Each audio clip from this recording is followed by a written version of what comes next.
اور تیسری یہ کہ میرے متعلق اس بات کا یقین بھی رکھیں کہ میں ان کی دعا ضرور سنتا ہوں اور ضرور قبول کروں گا۔ لہٰذا اس بات سے مایوس نہیں ہونا کہ ہم بہت گناہ گار ہیں اور ہمیں کسی تیسرے کی ضرورت ہے کہ وہ اللہ تعالیٰ سے ہماری جو ہے وہ مناجات رکھیں، اللہ تعالیٰ سے ہماری التجا، ہماری آرزوئیں بیان کریں۔ ایسا کچھ نہیں ہے۔ یہ آیت جو ہے ان سب شرکیہ عقائد کو رد کرتے ہوئے یہ بتا رہی ہے کہ صرف اور صرف چاہے انسان جتنے مرضی گناہ گار ہو، اللہ تعالیٰ اس کی پکار لازمی سنتے ہیں، بلکہ قبول بھی فرماتے ہیں اس کی دعا کو، جب وہ بہتر سمجھتے ہیں یا جب مناسب سمجھتے ہیں۔ آیت نمبر 187 پہ چلتے ہیں۔ أُحِلَّ لَكُمْ لَيْلَةَ الصِّيَامِ الرَّفَثُ إِلَىٰ نِسَائِكُمْ هُنَّ لِبَاسٌ لَكُمْ وَأَنْتُمْ لِبَاسٌ لَهُنَّ عَلِمَ اللَّهُ أَنَّكُمْ كُنْتُمْ تَخْتَانُونَ أَنفُسَكُمْ فَتَابَ عَلَيْكُمْ وَعَفَا عَنْكُمْ فَالْآنَ بَاشِرُوهُنَّ وَابْتَغُوا مَا كَتَبَ اللَّهُ لَكُمْ وَكُلُوا وَاشْرَبُوا حَتَّىٰ يَتَبَيَّنَ لَكُمُ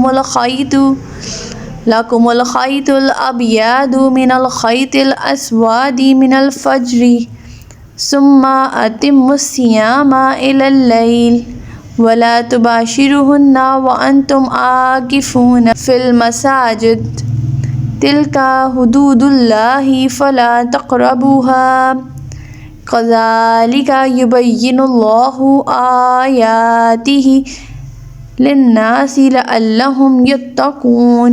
روزوں کی راتوں میں تمہارے لیے اپنی بیویوں کے پاس جانا حلال کر دیا گیا ہے، وہ تمہارے لیے لباس ہیں اور تم ان کے لیے لباس ہو۔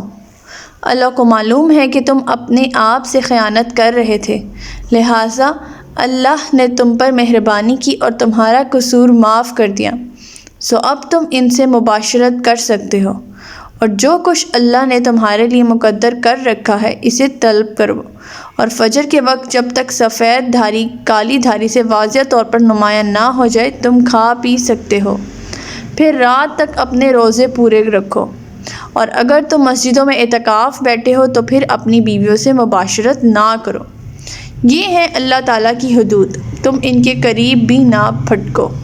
اسی انداز سے اللہ تعالیٰ اپنے احکام لوگوں کے لیے کھول کھول کر بیان کرتا ہے تاکہ وہ پرہیزگار بن جائیں۔ کتنا لطیف انداز ہے میاں بیوی کے درمیان جو تعلقات ہیں ان کو بیان کرنے کے بارے میں، جس کے بہت سے مفہوم ہو سکتے ہیں۔ ایک تو یہ ہے کہ جس طرح لباس اور جسم کے درمیان کوئی اور چیز حائل نہیں ہوتی، اسی طرح میاں بیوی کا تعلق ایک دوسرے کے ساتھ ہوتا ہے۔ دوسرا یہ کہ تم دونوں ایک دوسرے کے رازدان ہو۔ تیسرا یہ کہ تم دونوں ایک دوسرے کی عزت کے شریک ہو، اور چوتھا یہ کہ تم دونوں ایک دوسرے کے پردہ پوش ہو، وغیرہ وغیرہ۔ ایک حدیث کے مطابق جب روزے فرض ہوئے تو لوگ سارا مہینہ عورتوں کے پاس نہ جاتے، پھر بعض لوگوں نے چوری چوری یہ کام کر لیا، تب اللہ تعالیٰ نے یہ آیت نازل فرمائی۔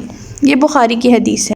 یہاں ایک بہت امپورٹنٹ بات جو اللہ تعالیٰ فرما رہے ہیں کہ اللہ تعالیٰ فرما رہے ہیں کہ ان حدوں سے تجاوز نہ کرنا۔ یوں نہیں فرمایا اللہ تعالیٰ نے، بلکہ اللہ تعالیٰ نے فرمایا کہ ان حدوں کے قریب بھی نہ بھٹکنا۔ ان دونوں قسم کے فکروں میں جو فرق ہے وہ سب سمجھتے ہیں کہ مطلب پاس ہی نہیں جانا، تجاوز کرنے کی تو دور کی بات ہے۔ آیت نمبر 188۔ وَلَا تَأْكُلُوا أَمْوَالَكُمْ بَيْنَكُمْ بِالْبَاطِلِ وَتُدْلُوا بِهَا إِلَى الْحُكَّامِ لِتَأْكُلُوا فَرِيقًا مِّنْ أَمْوَالِ النَّاسِ بِالْإِثْمِ وَأَنْتُمْ تَعْلَمُونَ۔ اور آپس میں ایک دوسرے کا مال باطل طریقوں سے نہ کھاؤ، نہ ہی ایسے مقدمات اس غرض سے حکام تک لے جاؤ کہ تم دوسروں کے مال کا کچھ حصہ ناحق طور پر ہضم کر جاؤ، حالانکہ حقیقت حال تمہیں معلوم ہوتی ہے۔ باطل طریقوں سے دوسروں کے مال ہضم کرنے کی جو کئی صورتیں ہیں، مثلاً چوری، خیانت، دغا بازی، ڈاکو، جوا، سود اور تمام ناجائز قسم کی تجارتیں اور سودے بازیاں۔ اس کی ایک صورت رشوت بھی ہے کہ حاکم کو رشوت دے کر آپ مقدمہ اپنے حق میں کرا لیں اور اس طرح دوسرے کا مال جو ہے وہ ہضم کر لیا جائے، حالانکہ تمہیں معلوم ہو کہ یہ جو ہے جائیداد وہ فلاں کی ہے۔ لیکن اس کی ملکیت کا اس بیچارے کے پاس کوئی ثبوت نہ ہو اور آپ حاکم کو رشوت دے کر اسے اپنے نام کروا لیں۔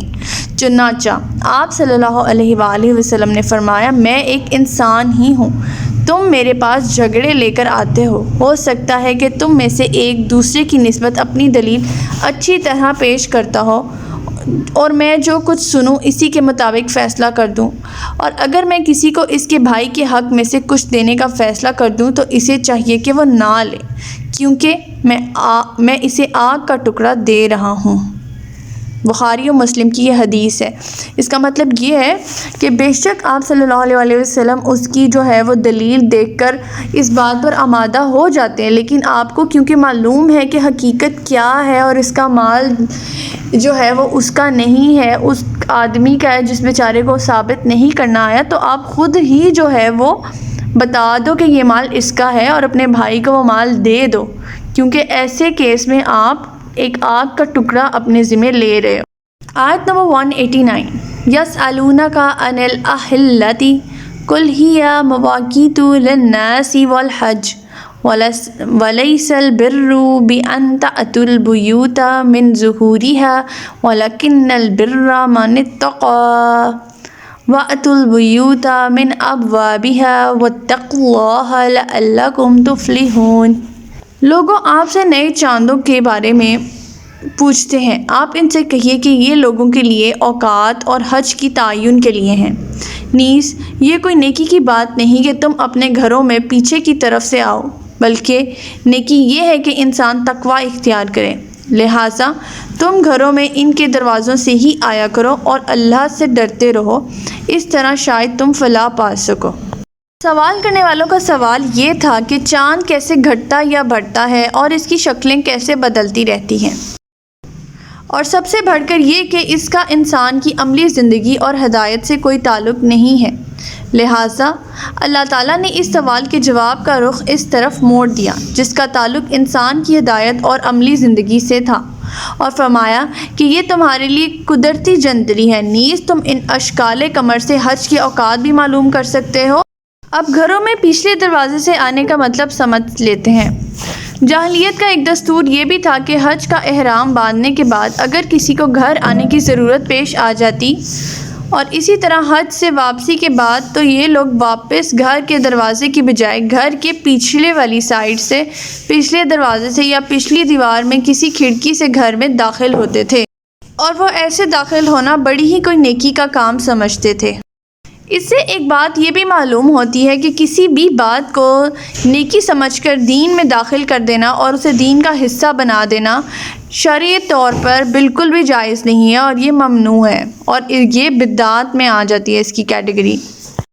آیت نمبر 190، وَقَاتِلُوا فِي سَبِيلِ اللَّهِ الَّذِينَ يُقَاتِلُونَكُمْ وَلَا تَعْتَدُوا إِنَّ اللَّهَ لَا يُحِبُّ الْمُعْتَدِينَ۔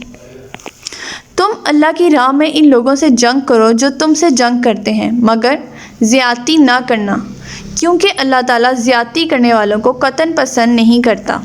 مدینہ آ کر جب مسلمانوں کی ایک چھوٹی سی ریاست قائم ہوئی تو مسلمانوں کو لڑائی کی اجازت مل گئی، یعنی اگر کوئی آپ کو قوت ملی ہے تو آپ نے اس کا ناجائز استعمال نہیں کرنا، بلکہ وہاں استعمال کرنا ہے جہاں اس کی ضرورت ہو، اور جتنی ضرورت ہو اتنا ہی استعمال کرنا ہے اپنی طاقت کو۔ اللہ تعالیٰ اس آیت میں جنگ کے کچھ آداب سکھا رہے ہیں۔ تو ہمارا سبق آج کا یہیں تک تھا۔ اللہ تعالیٰ سے دعا ہے کہ اللہ تعالیٰ ہمیں ہدایت دے اور اللہ تعالیٰ ہمیں استقامت عطا فرمائے۔